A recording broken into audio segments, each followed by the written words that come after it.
There's nothing funnier than like American leadership shitting on the homophobia of the Cuban revolutionaries, which is hilarious only because Fidel Castro literally apologized for it. Cuba is literally more pro-LGBTQ than the United States of America right now is constitutionally enshrined and protected.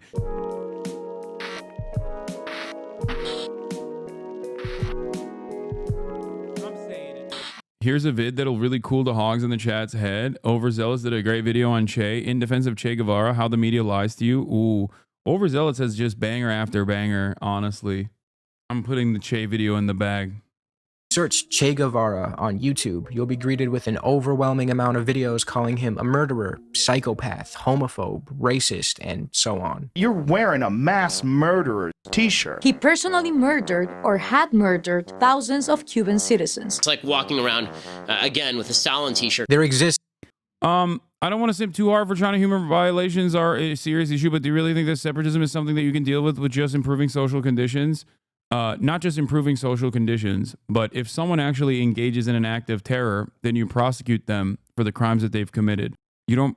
My point is, under no circumstances can you go after virtually the entirety of an ethnic minority and place them under mass surveillance and then send numerous members of said ethnic minority into re-education camps because you want to completely eviscerate the separatist threat. That is my approach and issue with this process. Kind of like you can't just decide that every undocumented migrant is a criminal because 29 undocumented migrant murders happened in the year 2024. Yeah, that's it. And I think that's a fair assessment. That's a fair assessment.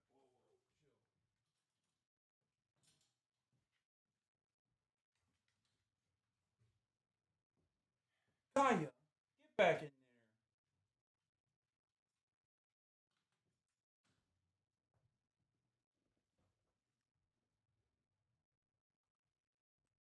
Anyway, let's watch.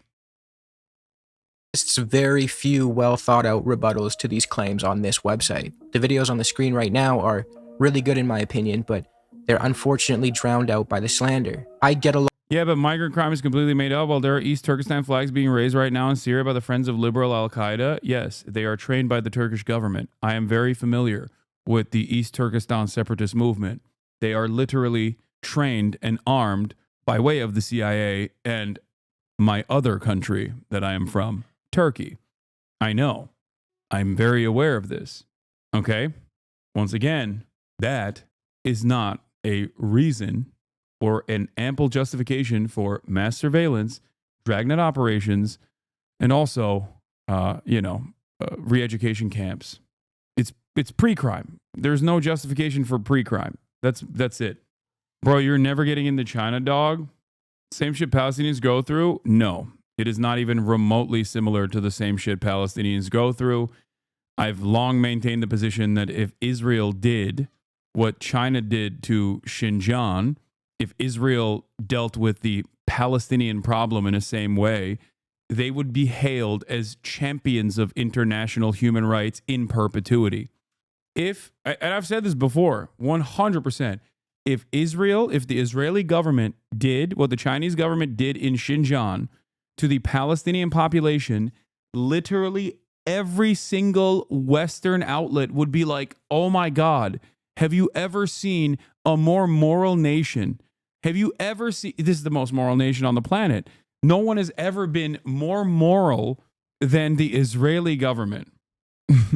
It is the most moral government of all time. Literally, we want to give a Nobel Peace Prize to basically every Israeli citizen. They should always have a permanent Nobel Peace Prize. They literally do that now? No, but like, they're not giving a Nobel Peace Prize to Benjamin Netanyahu anytime, okay? Even liberals, no matter how annoying they are not going to do that currently, okay? Come on. The liberal international rule-based order is currently prosecuting Benjamin Netanyahu as a war criminal. Come on, guys. Like, also, inversely, if China did to Xinjiang what Israel has done to Gaza or the West Bank, we would invade China, okay? Literally. We would be invading China every day. We would be like, we have to nuke Beijing. Okay? We'd be like, what are you talking about? Please, why haven't we nuked Beijing yet?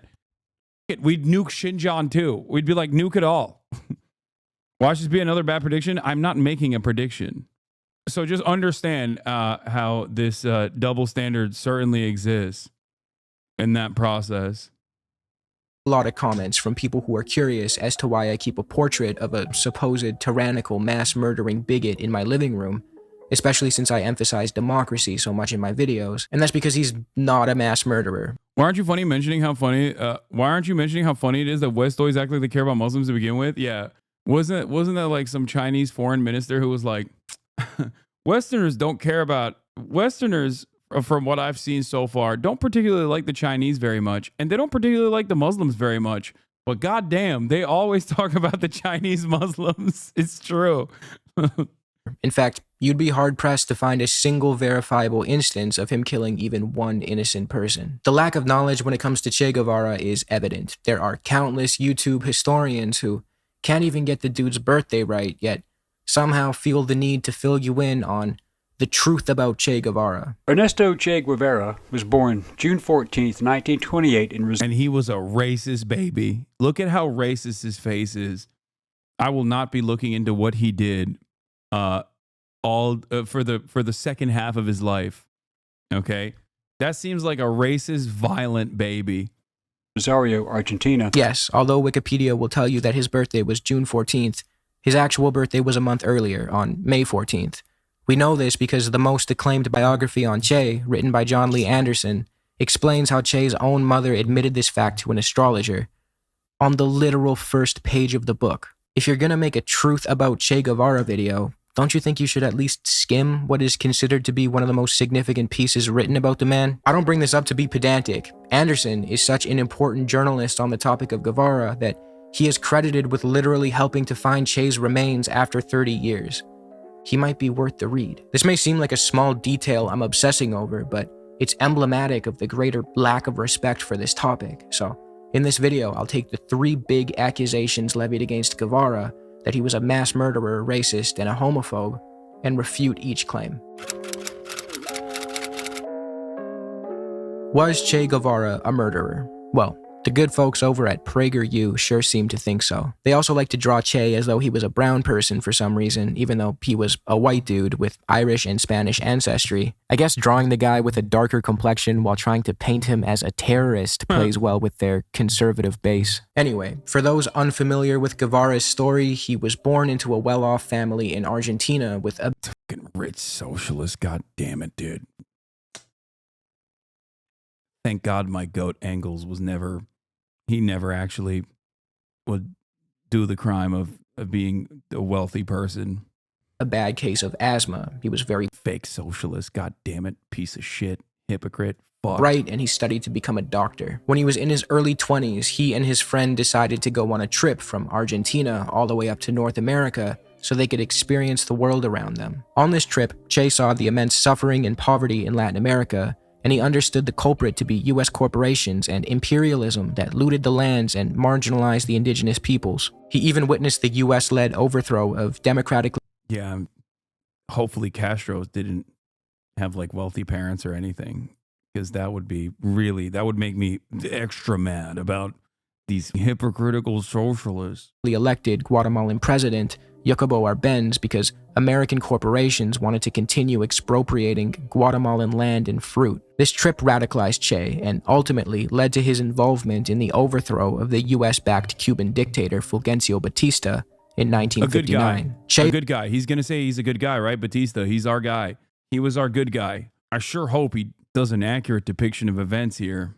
Played a pivotal role in the Cuban Revolution alongside Fidel Castro and the rest of his rebel army. Now, before I go any further, this video is not about Fidel. A lot of people like to conflate the two men when discussing Che's record and argue that since they perceive Fidel to be a terrible, evil man, then it must follow that Che was too. Apart from the fact that Fidel's story is nuanced and shouldn't be touched on as a side note, Che and Fidel were very different people. Fidel wasn't even a communist at the time of the revolution. He actually stacked his new government with relatively conservative people in the attempt to placate the hostile USA. Yes, many mistakes were made by Fidel in the years that followed the revolution, and yes, a lot of them were in response to the US invasion, bombing, and embargo of his country. But for the sake of brevity, this video will focus on Che. Similarly, there are bad faith actors who like to conflate Che with the Cuban state itself and attribute any wrongdoing committed by the state to Che. Every country has its own flawed history in some way. We're not going to blame Guevara for Cuba's unless he was directly involved. Back to this very well done and totally not dishonest PragerU video.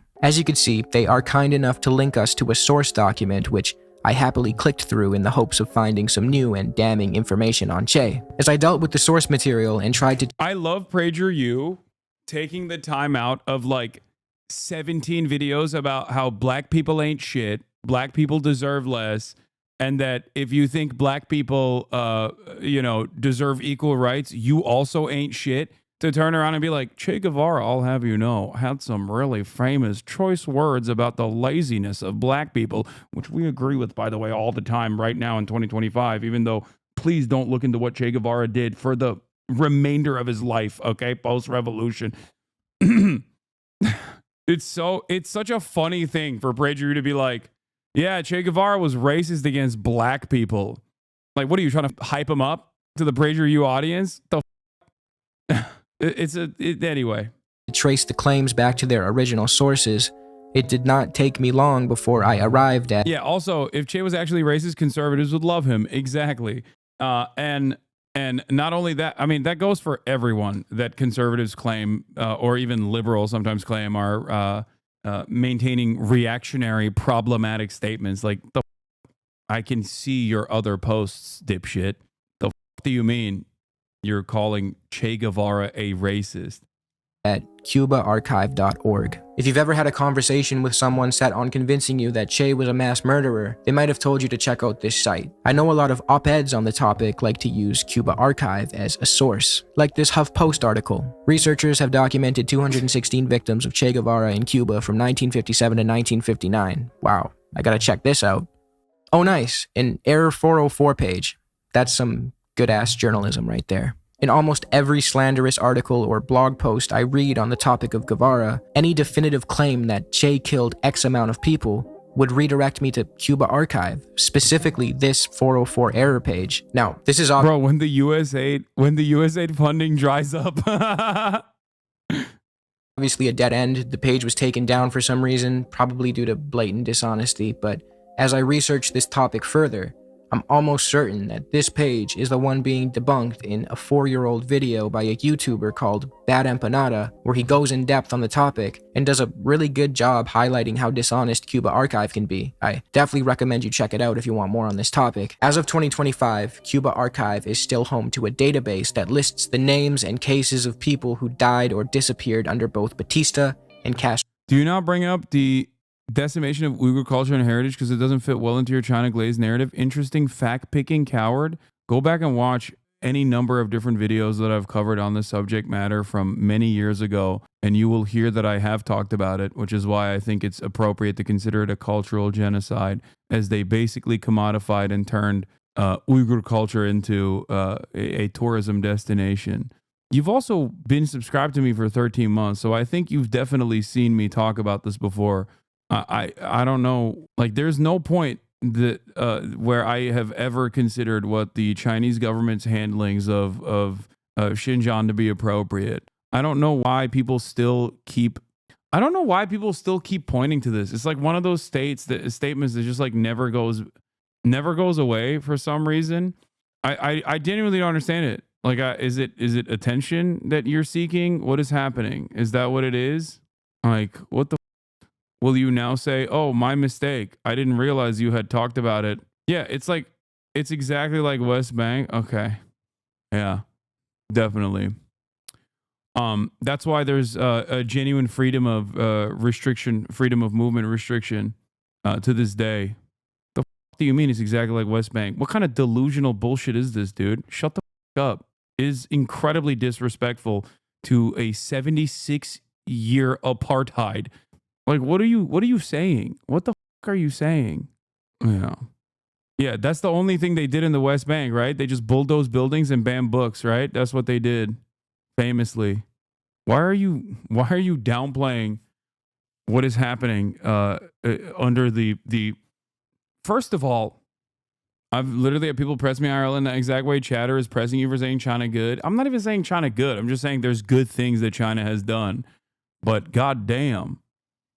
But notice how you actually change the dynamic immediately. Like, you know that I've recognized this, okay? But there's a limit to that recognition when it reaches beyond the point of when it reaches to the point of just like undermining what's going on in the West Bank. You know, it's ridiculous. I think you kind of downplay the Chinese genocide. I am not downplaying Gaza and Palestine at all.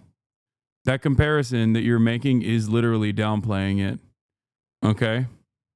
Like, if you know anything about either of these issues, if you know anything about either of these atrocities, okay? If you choose to compare them in this way, you are downplaying one over the other 100%.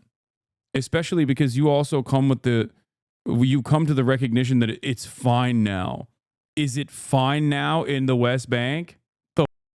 Is it fine now? There's 15 million people permanently displaced. What the fuck are you talking about? You know? I don't think if it was to the same degree, you would ever be able to say it's fine now about Gaza or it's fine now about the West Bank. Maybe you should really, reconsider the way that you're comparing these two different events. Anyway, and this is because he considers what my criticism is insufficient, which is ironic because it seems like he agrees with my criticism. How many times have you said that if Israel did Xinjiang in the West Bank, Israel would be considered the greatest peacemakers, diplomats of all time? Exactly. Because it's true. It's literally true.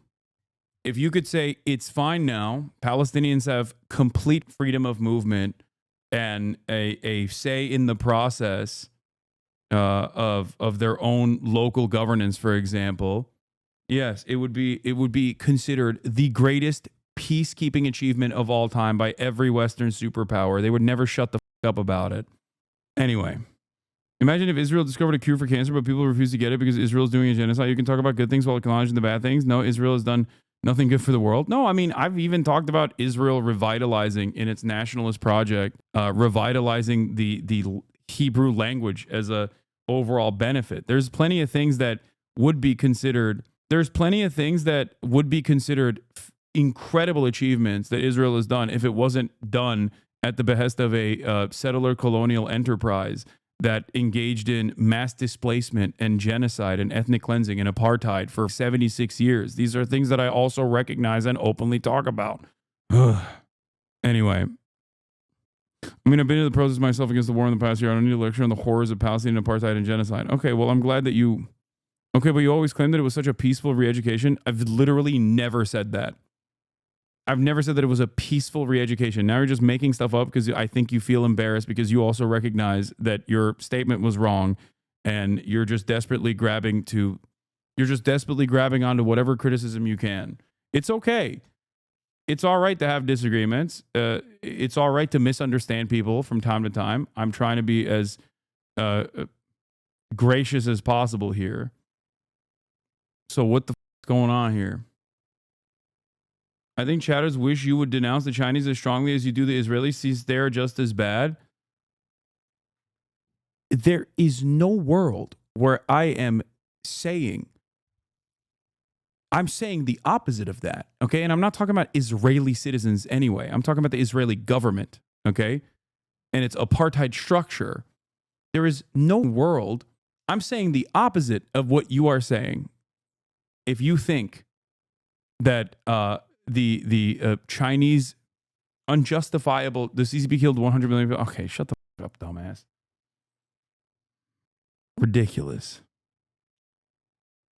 Castro's rule, which on its face seems like a useful tool that could help us to further understand the severity of the issue at hand, until we very quickly see that this database is filled with dishonesty and misappropriations of their very own source material. Not to mention, citing I don't even think the Black Book of Communism says that. Yeah, they don't. Cuba Archive, a database that covers deaths and disappearances committed by the Cuban state since 1952, doesn't necessarily fill you in on whether or not Che Guevara was the culprit. But to illustrate my point about the misinformation prevalent on this website, let's look at the case of a man who we know for certain Che personally killed because he wrote about it in his diaries. Killed, not murdered. There is a difference, and it's an important one, and we'll get into the distinction in a bit. This is a case that is often used when... You know what's really funny? Okay, this is the last note I'm going to mention here, okay? If I ever talk about, like, an American politician doing something right, okay, nobody goes, or, well, I guess some people do. They go, oh, how dare you glaze up America, KKK? It is a violent settler colonial enterprise that is built on the backs of genocide and blah, blah, blah, blah, blah. Yeah, people do that sometimes, and I ban them because they're being annoying, okay? But every mention of China has to be prefaced with, like, the, 100 bullet point of all the wrong that China is doing right now to you individually. It's, like, ridiculous. Shut the f up. Jesus Christ. I live here. Like, can you imagine? Let's say I'm defending the National Institute of Health for its funding grants, and like chatters are coming in here to be like, how dare you defend the American genocidal enterprise and the innovative the grants that work to innovate the field of medicine. It is still done at the behest of capital, you Ameripig. Like, yeah, some people do say that. Usually they're anarchists and annoying, and I ban them. Okay? You do that for China every time. And it's funny because that chatter at least knows what my perspective on China is, and it's things that I criticize, and its governance that I criticize, aspects of his governance.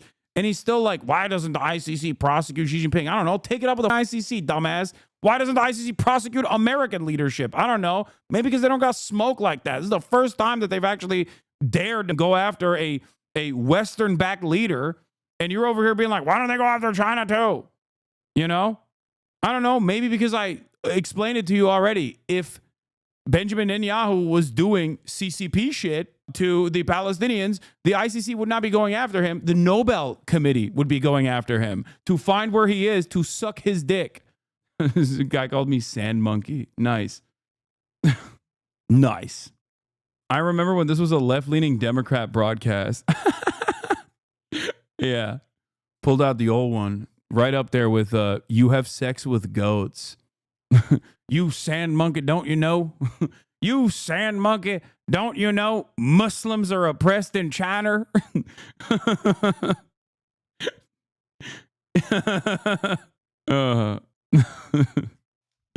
Guess you don't care about your own kind of goat when they're in China.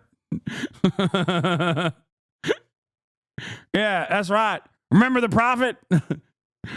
Anyway, woke racism. And trying to paint Che as a mass murderer because it's the one instance of a killing that we can actually confirm with a primary source. Eutemio Guevara, Cuba Archive states, was a peasant and rebel army member executed on charges of being a Batista government informant by Che himself. And the source they quote for this is, oh, would you look at that? It's John Lee Anderson's biography. Well, luckily for us, we have a copy of Anderson's book, so we can get that much-needed context directly from the source. Eutemio Guevara was, in fact, a peasant who joined the rebel army to fight against Batista, but he betrayed the rebels and collaborated with the enemy. This led to the rebel army's location being compromised and bombed, and it even led to the death of a rebel guerrilla. It's important to note that treason and betrayal was known to bring a death sentence.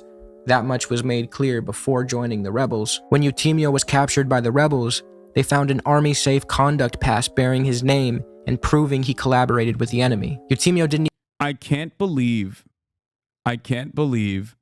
that while they were engaging in guerrilla warfare against a fascist military dictatorship, they just killed collaborators. That's really f***ed up. Yeah, good thing no one else has ever done that throughout history.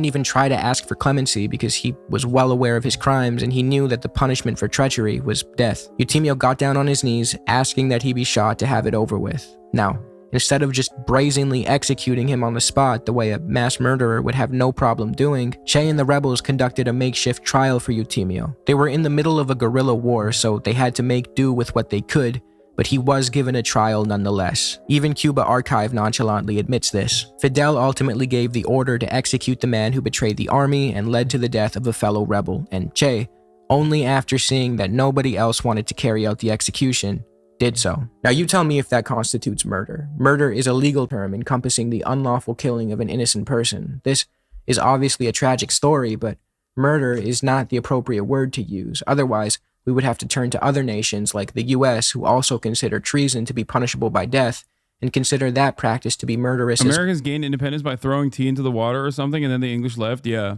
famously.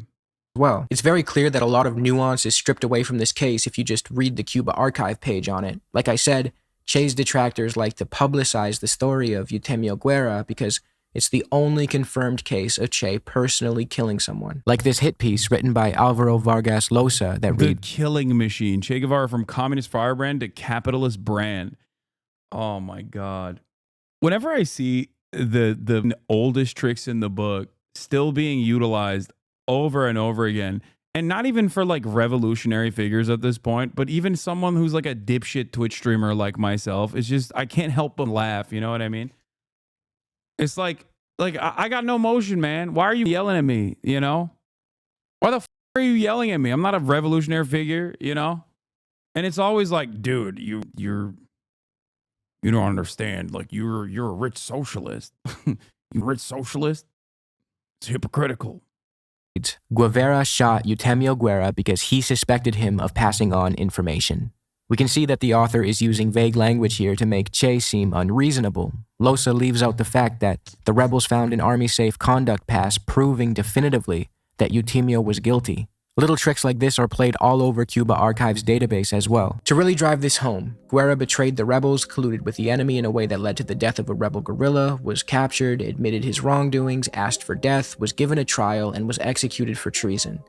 This is not some act of sadistic depravity that Che took pleasure in carrying out. Cuba Archive will touch on similar cases where the rebels, sometimes acting on Che's command, were forced to carry out similar executions of traitors, criminals, and Batista collaborators, and although Cuba Archive uses very ambiguous language describing what happened, I implore you to actually seek out the source material that they use, and you will quickly realize that they often bastardize their own sources to make it seem as though Che was walking around murdering. Bro, this actually makes him seem like a lazy ass. He killed one dude. No, of course he didn't kill one guy. He only personally executed one person. No shit, he killed a bunch of people. What the f? They did a violent revolution.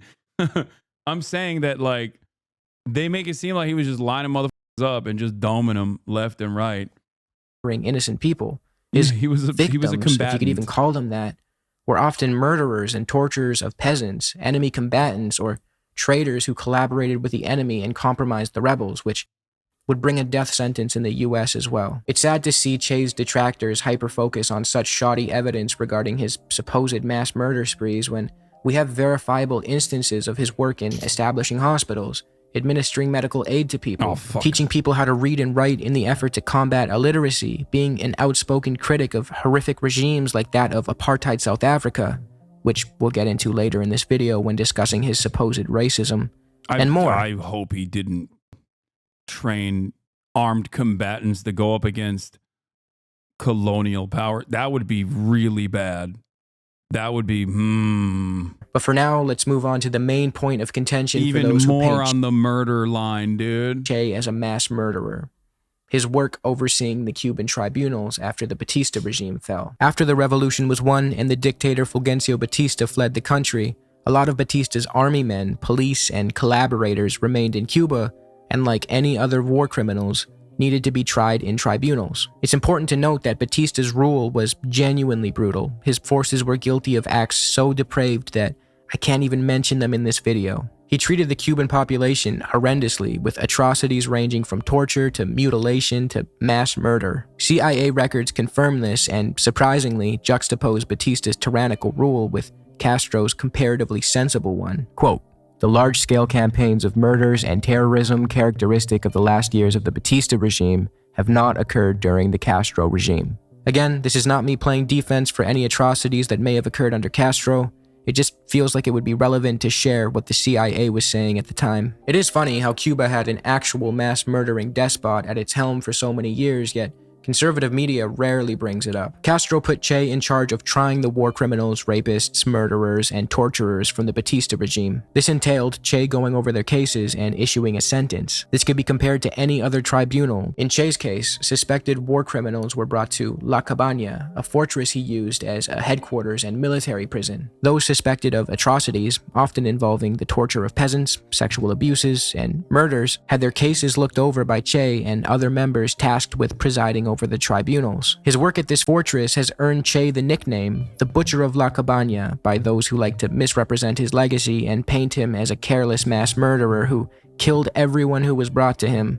But the historical record begs to differ. Orlando Borrego, the accountant who administered La Cabana's finances and fellow tribunal president, had this to say about the trials. Our paramount concern was to ensure that revolutionary morality and justice prevailed. Che was very careful. Nobody was shot for hitting a prisoner, but if there was extreme torture and killings and death, then yes, they were condemned to death. The whole case was analyzed, all the witnesses seen, and the relatives of the dead or tortured person came, or the tortured person himself. In addition to this, Anderson reports that Che never attended the trials or met with defendants himself as to not jeopardize the legal process and intertwine personal vendettas with justice. He just went over the cases with his fellow judges and reached a verdict on the basis of evidence alone. Borrego also mentioned that Che took great care in selecting the judges and prosecutors, and that the rebels who were mistreated. American liberals, without even a shred of irony, will be like, they should have killed more slavers, okay, during the Civil War. And then we'll turn around and be like, Che is a horrifying mass murderer, a butcher, okay? American liberals, maybe even if they're, crazy enough, if they're goated enough, they're based enough, will say like, the tribunal should have killed more Nazis after World War II. And then we'll then turn around without a shred of irony, be like, Che Guevara was a bloody mass murderer. It is so completely unacceptable what he did. What is going on? Like, what doesn't make sense in your mind? Like, I am anti-capital punishment, okay? But if we're looking at historical events, whether it was revolution in Cuba, or whether it was revolution in Haiti, or whether it was a just war against the Nazi scourge, okay? Or whether it was a just war against the rising South filled to the brim with slavers, I understand why people did the things that they did, okay? I'm not going to sit here and be like, nah, I would have gone about it different, okay? I would have worked on making sure that we were doing reform, okay? Making sure that we were doing some rehab, okay? Like, I feel like this is a wholly unproductive conversation, oftentimes had by liberals with inconsistent standards of violence. Were not allowed to pass judgment on their former torturers. He went on to talk about how there were people and prosecutors who would superfluously ask for the death sentence, but they would be frequently moderated by Che and his colleagues. So yes, there were trials and executions during this period in Cuba, but according to John Lee Anderson, these trials were above board, if summary affairs with defense lawyers, witnesses, prosecutors, and an attending public. But there was also a number of arbitrary executions. The most notorious incident occurred when, soon after occupying Santiago, Raul Castro directed a mass execution of more than 70 captured soldiers. Raul's reputation for ruthlessness was confirmed. Now, those with a keen eye might be able to pick up on the fact that Raul Castro is actually not Che Guevara. Those are different people. Anderson goes on to say there was little overt public oppositions to the workings of revolutionary justice. On the contrary, Batista's thugs had committed some sickening crimes, and I think that's probably also part of the reason why, because no one knows anything about the Batista regime, like in America. Well, Americans don't know anything about anything in general, but like they just think that these like random upstarts got together and we're just like, we're woke and we want to do woke communism, and that's why we're gonna go kill a bunch of farm owners and people who fight back. Like, that's, I think unironically, that's probably the American consensus on Che Guevara and Fidel Castro and the Cuban Revolution, right? They were like a bunch of college students that got armed up and wanted to do woke. And that wokeness was demonstrated through mass murder and ethnic cleansing campaigns or some shit like that. Now, of course, this stupid ahistorical perspective is not helped by the fact that many Cubans living on U.S. soil also maintain a healthy dose of reactionary sentiment. So, you know, people's involvement with this process is kind of misguided, but you know.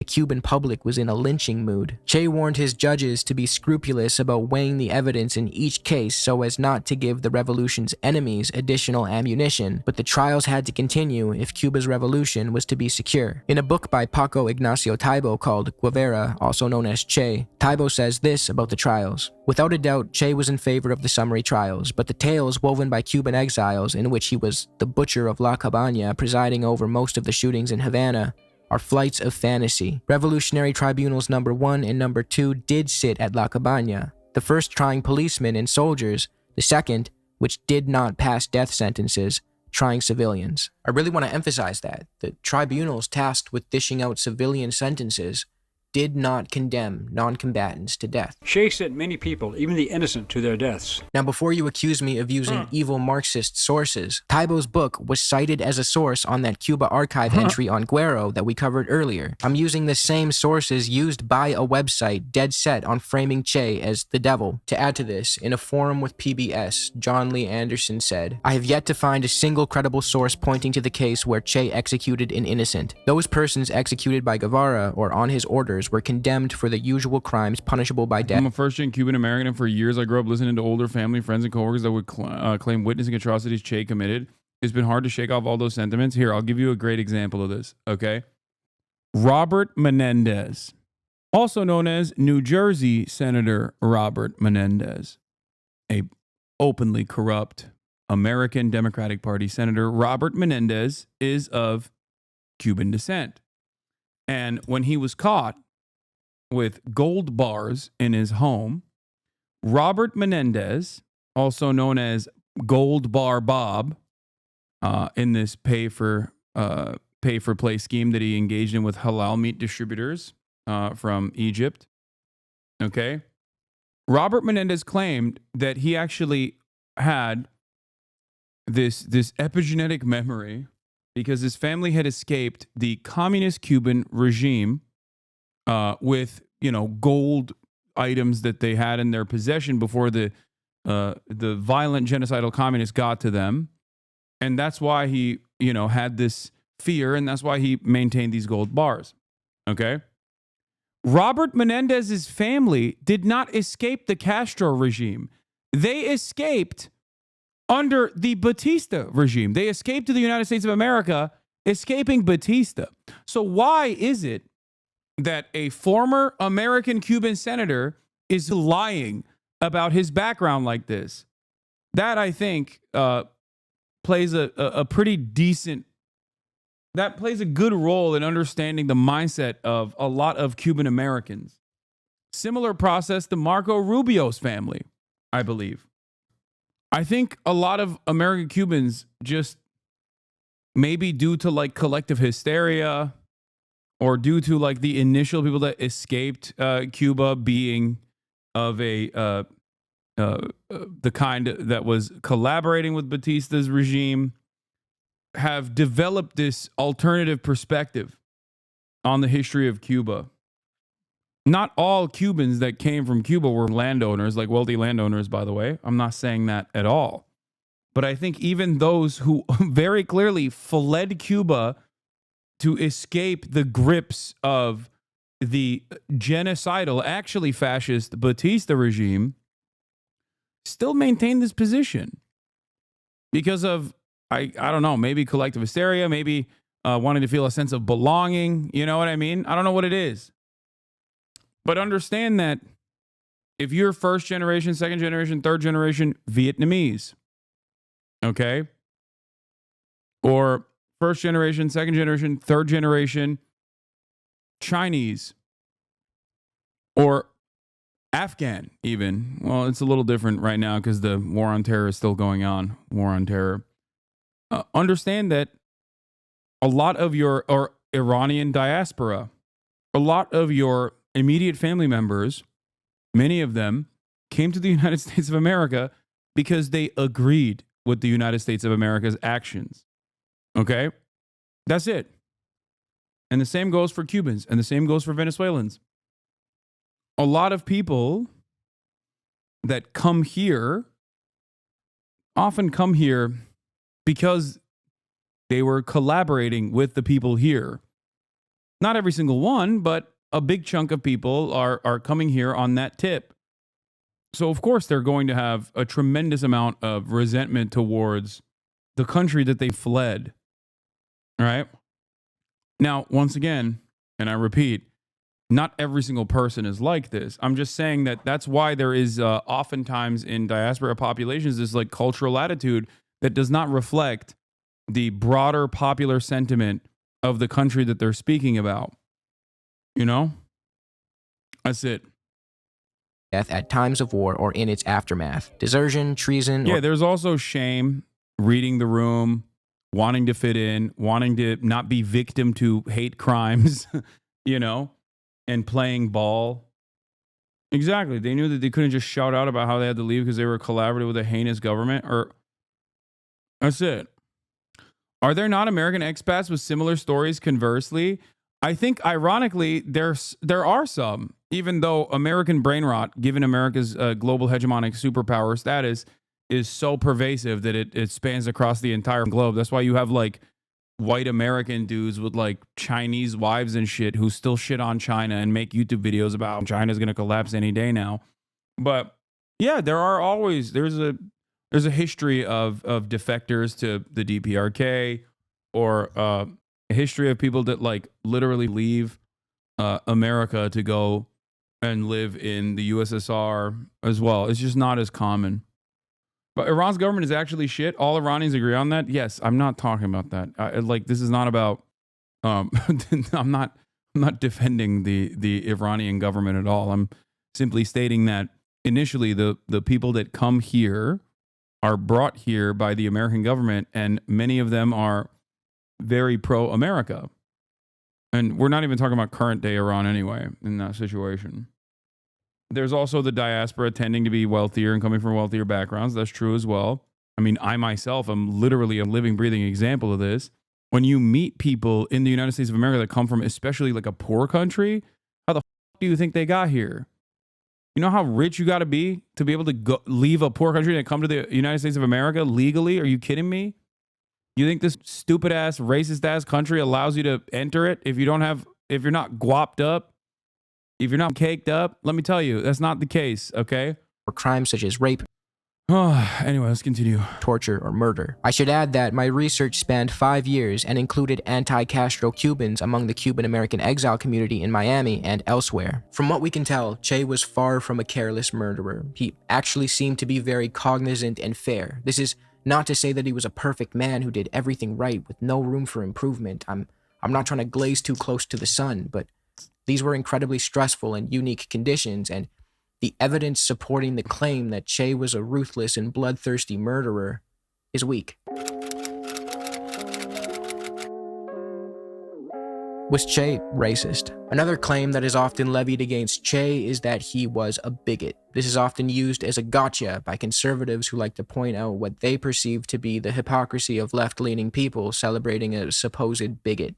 It usually goes like this. Hey, left-wing college kid, you claim to dislike racism and homophobia, but you wear a t-shirt with the image of a racist homophobe on it. I, on the other hand, don't dislike racism or homophobia. I'm quite fond of both, but despite that, I still don't wear a t-shirt with Che Guevara on it because he cared too much for the poor, and that grosses me out. Anyway, my pregnant wife is not going to yell at herself. Gotta go.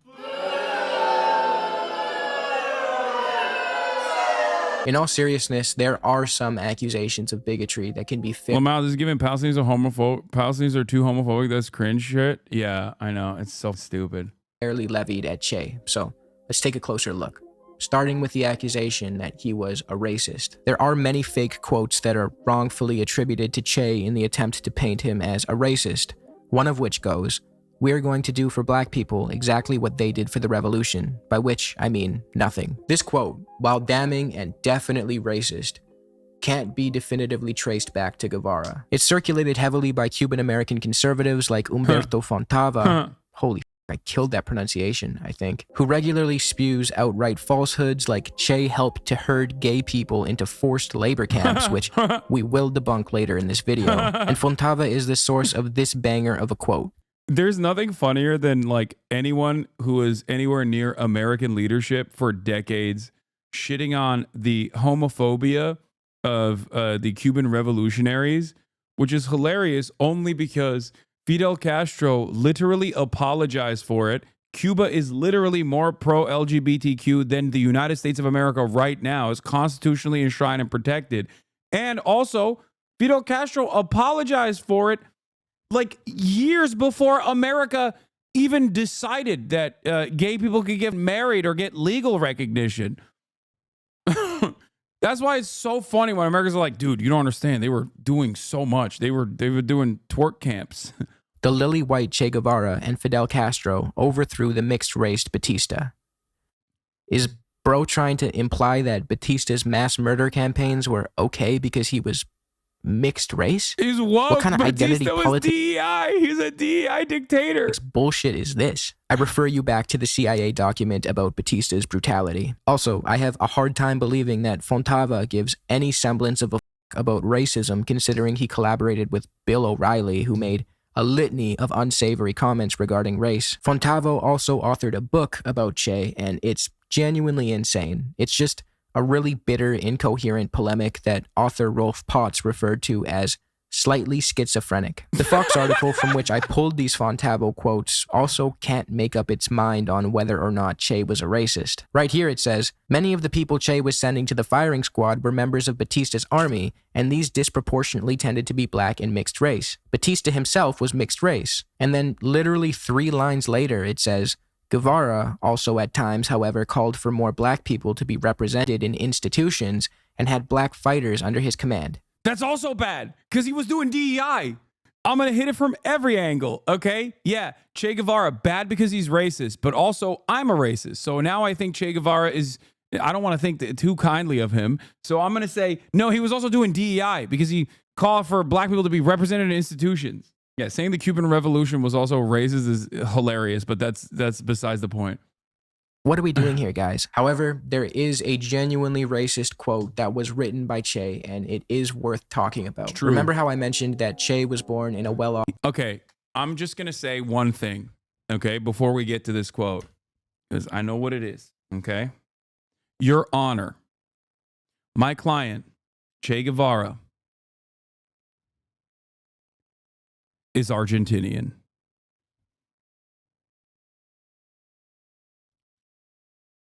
Okay? That's all I'm going to say.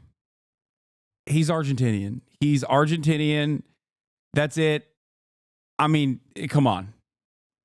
White family in Argentina and had a sheltered and privileged upbringing. Well, this upbringing came with blind spots. When he was a young man in his early 20s traveling around South America on his motorbike, he kept a personal diary, which is now a famous book called The Motorcycle Diaries. In this book, he wrote a horrific and inexcusably racist passage about black people. It goes like this. The blacks, those magnificent examples of the African race who have maintained their racial purity thanks to their lack of an affinity with bathing, have seen their territory invaded by a new kind of slave, the Portuguese. And the two ancient races have now begun a hard life together, fraught with bickering and squabbles. Discrimination and poverty unite them in the daily fight for survival, but their different ways of approaching life separate them completely. The black is indolent and a dreamer, spending his meager wage on frivolity or drink. The European has a tradition of work and saving, which has pursued him as far as this corner of America and drives him to advance himself. Jesus. No, why'd you write those words? No. Okay, let me tell you. Okay, I'm gonna repeat it now that you've seen the quote. Okay, he's Argentinian. He's just he is Argentinian, okay? And also, I think he more than atoned for his racist crimes of the past. But that's, you know, I'm sure that overzealots will get to that in a second. Is correct. Yes, this is really bad and indefensible. And the man Che grew to be and the man Che was when he wrote this are very different. In order to fully grasp the context of this quote, we need to understand that this was written by a spoiled rich kid who had been largely sheltered from any form of intersectional analysis and was extremely racially insensitive. This is a quote from the beginning of his journey, and if you actually read the book, you can see this young 24-year-old grow into a very different man. He met with many indigenous people. I do think it's very funny to be like, Che is racist, because he did objectively say racist shit when he was younger. And it's funny to say that, because the reason why you know who the he is not because he wrote the Motorcycle Diaries, okay? It's because of all the other shit that he did afterwards. And that's the reason why you hate him. And virtually every single thing that he did after that was directly fighting with arms, engaging in violent revolution against colonial powers, whether it be in Africa or in the Cuban Revolution. So, you know, kind of funny that all these actually currently racist white supremacist nerds will act like this is a big own. People during his journey and noted how much better he was treated as a white man compared to them. At the end of his journey, he notes that he is no longer the person he was when he embarked on this trip. Quote, "The person who wrote these notes passed away the moment his feet touched Argentine soil again. The person who reorganizes and polishes them, me, is no longer. At least, I am not the person I once was. All this wandering around our great America with a capital A has changed me more than I thought." Clearly a story of growth and self-improvement, yet people like Marco Rubio feel the need to embellish and push a narrative that just isn't true. No, Marco Rubio, Che Guevara did not write extensively about the superiority of white Europeans. In fact, Che's effort— Like, if he did that, you would like him. What are you saying? If he did that, instead of all of the other shit that he did, okay, you would actually like him. You would literally ride for— he probably wouldn't have been assassinated. You know what I mean? Like, if that was his point and he just kept on that note and didn't participate in the Cuban Revolution, didn't go and try to liberate a bunch of colonial subjects in Africa, like, you would be a fan of Che Guevara. If he doubled down, tripled down, and became like a straight up white supremacist neo-Nazi, Marco Rubio would be trying to put a statue in his goddamn honor. Efforts to remedy his disgraceful writings are impressive. In a 1959 letter to William Morris in Miami, Florida, Che Guevara writes, "Esteemed sir, I received your letter to pass on to our commander-in-chief, which I have done, but I would like to say that if any vestiges of racial discrimination remain in this country, our revolution will put a complete end to them. You can be absolutely sure that within a few years, any difference between white and black will be solely a question of skin color, as it should be." It's important to note that the US in 1959 was racist as hell. The Civil Rights Bill had not even passed yet, and the president who ended up passing it, LBJ, referred to it as the N-word bill, but that's a different story. Che was also loudly against apartheid in South Africa, and he even gave a now famous speech on this topic at the UN, where he said, "Once again, we speak out to put the world on guard against what is happening in South Africa. The brutal policy of apartheid is applied before the eyes of the nations of the world. The peoples of Africa are compelled to endure the fact that on the African continent, the superiority of one race over another remains official policy, and that in the name of this racial superiority, murder is committed with impunity. Can the United Nations do nothing to stop this?" He then, in the same speech, went on to detail the crisis inflicted upon the people of Congo and the role of imperialism in the appropriation of their land and resources. He actually cared so much about Congo that he left his post in Cuba, relinquished his Cuban citizenship and all creature comforts that came with it, so he could personally go to the DRC and try to spur revolution. This is not just some guy who overthrew a dictator and then bathed in the glory and lived a comfortable hedonistic life. For a guy who supposedly wrote extensively about the superiority of white people, as Marco Rubio claims, everything he wrote and did as an adult seems to directly contradict that claim.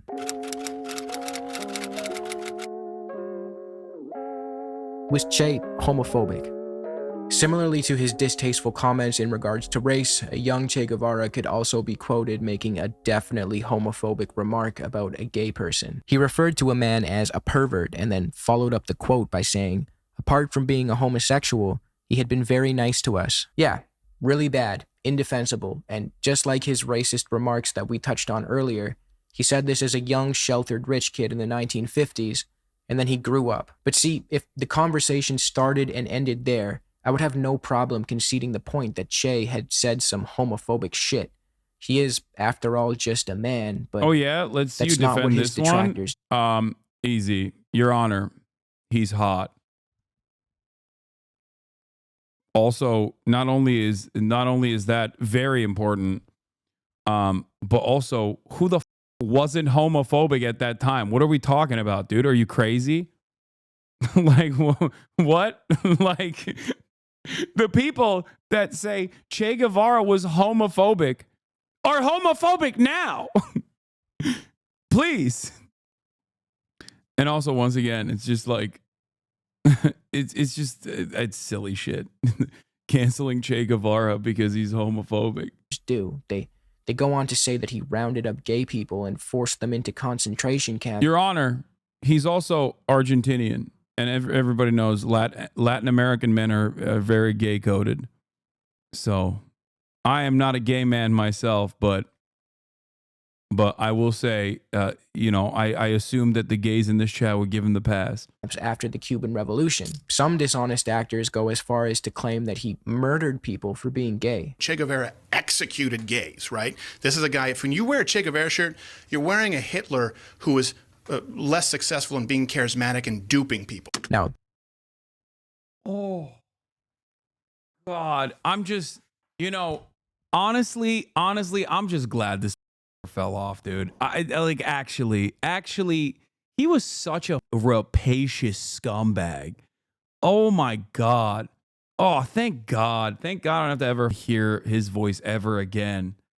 this is just blatantly untrue. There is no verifiable record of Che killing people for their sexuality. What is often being referred to when people make this point is the UMAP system in Cuba. The UMAPs were military units to aid production, and people who opted out of military service had to serve their country in a different way, and they were sent to these forced labor camps. At the time, gay people were not allowed to serve in the Cuban military, the same way they weren't allowed to serve in any other country's military, and they were subjected to forced labor in these Cuban camps. It is worth noting that draft dodgers in the US were sent to prison, where the 13th Amendment turned them into literal slaves, but that's another story. Yes, the UMAPs were despicable and unjustifiable. No, just because the Americans did similar shit does not make it okay. There are also reports of gay people being mistreated and abused in these camps. Yeah, good thing England, for example, would never do something. Oh, that's right. Britain castrated Alan Turing, the man who cracked the Enigma codes and saved countless lives during World War II, and then he ended up killing himself. Oh, that's right. Yeah. Undoubtedly was really inexcusable. That's why it's ridiculous when people are like, oh, dude, these guys were so homophobic. Like, yeah, they were, okay? And so was your grandparents, all right? Yeah, but they apologized, dude. Yeah, well, you know who apologized for this process? Fidel Castro. When did he apologize for this? I'm going to look it up. I think Fidel Castro apologized for this at a time when they were still making homosexuality a crime in Western nations, okay? Before Fidel Castro apologized for it when gay marriage was still illegal in America.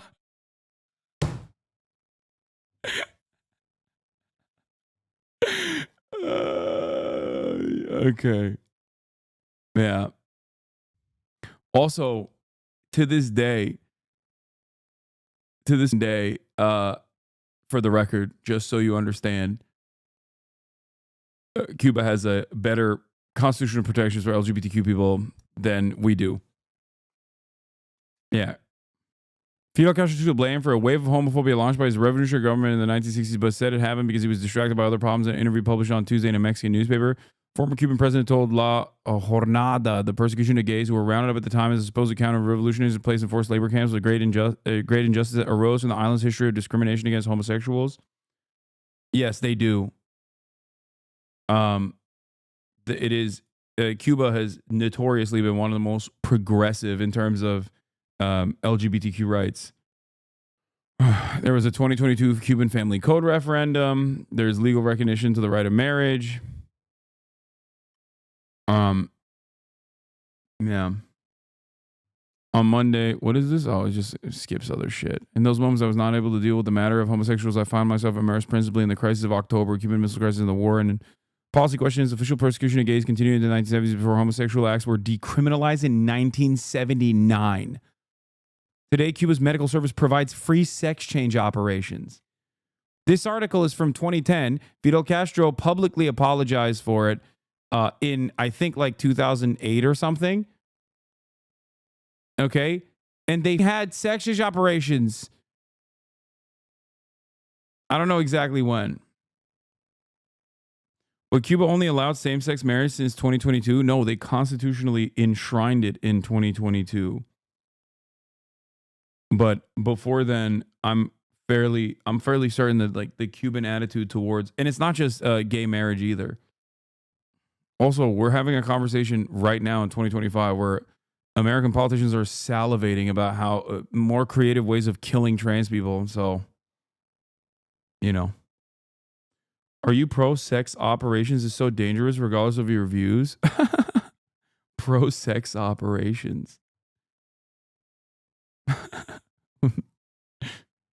You got to do an operation to get some sex, chatter.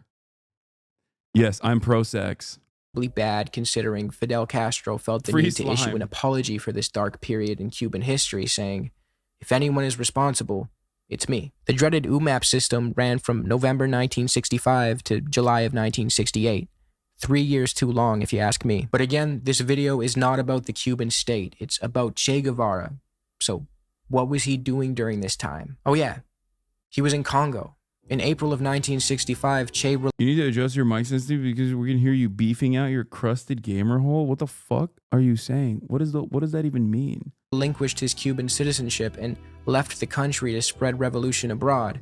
He left Cuba 3 months before the UMAPs were established. In a farewell letter to Fidel, written by Che on April 1st, 1965, he says, "I formally resign my positions in the leadership of the party, my post as minister, my rank of commander, and my Cuban citizenship. Nothing legally binds me to Cuba. The only ties are of another nature, those that cannot be broken, as can appointments to posts." Che died 2 years after writing this in 1967, and the UMAPs ended in 1968. During their runtime, Che was in Congo, and then Bolivia, and then he was killed.